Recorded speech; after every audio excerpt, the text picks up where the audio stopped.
My name is Alexander, and today I wanted to tell you a horrible story that happened to me in my youth. I had just come to work in the police department, and at first I was put in charge of sorting out papers at the police station and making reports on homeless people whom they used to bring to the police station in droves. It was not a dull job, but I had always dreamed of investigating serious cases like in the movies, so I began to strive for promotion and quickly earned respect not only from my superiors, but also from my colleagues. As I remember now, the very first and most serious case of my life, in the province near the city, young women began to disappear without a trace. We managed to find many of them. The bodies were mutilated beyond recognition. In my opinion, only a mentally unstable person who is not quite right in the head would do something like that. Some of the victims were even found without their heads, a truly gruesome sight. Then our whole department, including me, got involved in the case. But no matter how hard we tried, we couldn't find the maniac.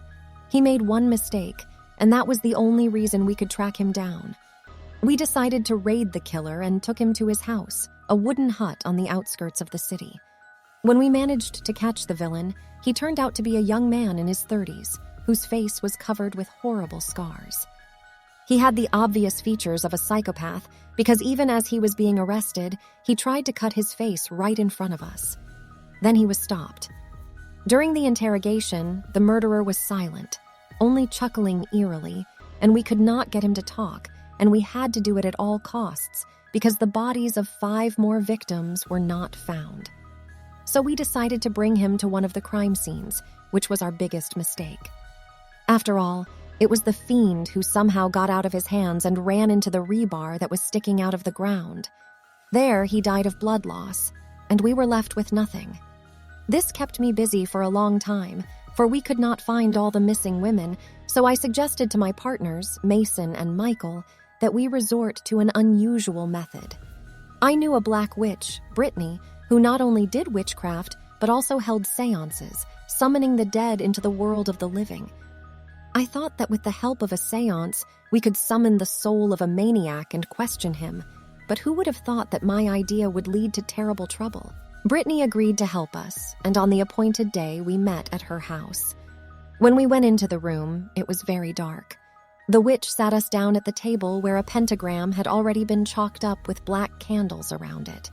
The witch said that during the seance, anything could happen, up to the fact that the soul of the maniac could harm those present, so she declines all responsibility. We nodded in agreement and proceeded with the ritual. We gave her the maniac's thing, a penknife with the blood of one of the victims still on it, which she put in the center, and we also put a camera to record what was going on.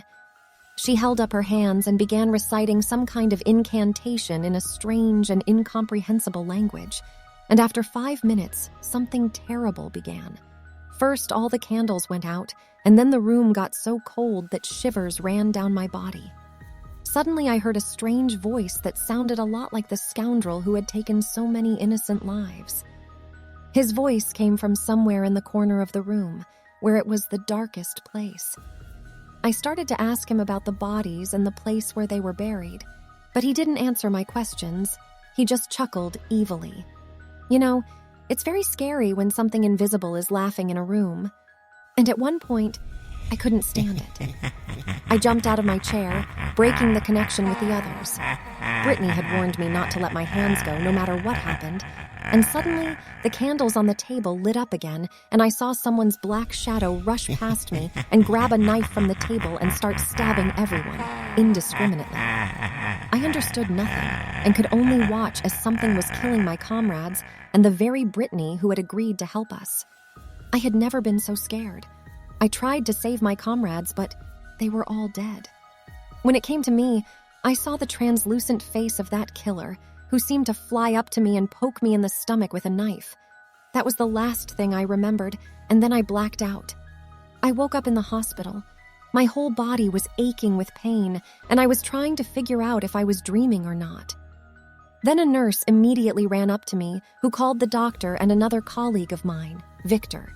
He told me everything and said that I was the only one who managed to survive. Then I was lucky that the police were called to Brittany's apartment by vigilant neighbors who heard the terrible screams. If it hadn't been for them, I wouldn't be telling this story today. This had never happened before in the practice of our department. The management, after watching the video, was puzzled because all it showed was a knife flying around the room and killing my comrades and Brittany. Then the case was hushed up, and another legend was invented for the relatives of the victims because they simply could not explain the deaths of Mason and Michael. I was dismissed from the case and asked to resign from the agencies, being warned that I should keep quiet. That's how my friends died, and to this day I am plagued by nightmares in which that brutal maniac comes to me and just stands by, watching me for a long time. That such a story happened to me. Truth or fiction, you decide for yourself, but our planet still holds a lot of mysteries. Sign up for the channel, write your stories in the comments and click on the bell so as not to miss another story.